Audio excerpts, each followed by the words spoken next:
નમસ્કાર, YNN ન્યૂઝમાં આપનું સ્વાગત છે। સમાચારમાં વાત કરીએ તો ટૂલ્સ સ્લીપર બસ એસોસિએશન દ્વારા ડબલ ડેકર સ્લીપર બસ ઉપરના પ્રાસ્તાવિક નિયમો સામે ઉગ્ર વિરોધ જોવા મળ્યો। તાત્કાલિક હસ્તક્ષેપ માટે નવી કલેક્ટર કચેરી ખાતે જિલ્લા કલેક્ટરને આવેદનપત્ર આપી રજૂઆત કરવામાં આવી।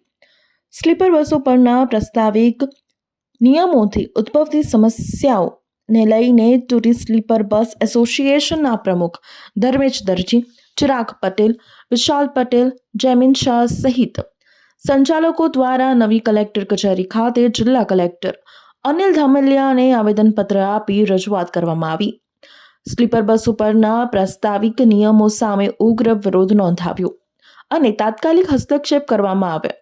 નાના બસ ચાલકો, ટ્રાવેલ એજન્ટો અને સ્લીપર બસ સંચાલન સામે સંકળાયેલા વ્યવસાયો સ્લીપર બસો પરના પ્રસ્તાવિક નિયમો સામે ટ્રાવેલ સંચાલકો ઉગ્ર વિરોધ નોંધાવવા પહોંચ્યા હતા। હાલ દેશમાં 2 પ્રકારની સ્લીપર બસો કાર્યરત છે। સ્લીપર બસો જે નિયમિત લાંબા અંતરના વાણિજ્ય રૂટ ઉપર ચાલે છે અને ડબલ ડેકર સ્લીપર બસો જે વર્ષમાં ફક્ત 1-2 સિઝન માટે જ ચાલે છે। મુખ્ય હિન્દુ ધાર્મિક અને યાત્રાધામ હેતુઓ માટે રાજસ્થાન અને અન્ય સ્થળોએ તાજેતરમાં અકસ્માતોમાં સ્લીપર બસોનો સમાવેશ થાય છે। ડબલ ડેકર સ્લીપર બસોનો સમાવેશ થતો નથી। આમ છતાં ડબલ ડેકર બસો પર નિયમો લાગુ કરવાથી તથ્યોની અવગણના થાય છે અને નાના વ્યવસાયોને સીધા અન્યાયી રીતે નિશાન બનાવવામાં આવે છે। હિન્દુ તીર્થ સ્થળો પર જવા માટે બસો કરતાં સસ્તું, સલામત અને સુલભ પરિવહનનું કોઈ સાધન નથી। સરકાર સામે અમારી માંગણી એવી છે કે જે સરકાર એવું કહે છે કે 2x2 સ્લીપર બસો બંધ કરો।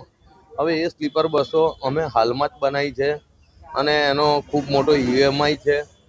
સાહેબને એવું કીધું કે આ સ્લીપર બસો અમે તીર્થયાત્રી ફેરવવામાં યુઝ કરીએ છીએ। એમાં ગરીબ વર્ગ, ખેડૂત વર્ગ, મજૂર વર્ગ, આ દરેક યાત્રી આમાં સસ્તી અને સુંદર આયોજન સાથે અમે તીર્થયાત્રા કરાવીએ છીએ। જો આ સરકાર આ બસ બંધ કરી દેશે તો યાત્રિકોને યાત્રા કરવામાં ખૂબ તકલીફ પડશે। તો સરકાર કને માગણી છે કે અમારી 2x2 સ્લીપર બસ એડ એજ્યુઅલ રવા દો। મારું નામ Chirag Kishorbhai Patel. Subscribe now and press the bell icon. Never miss an update.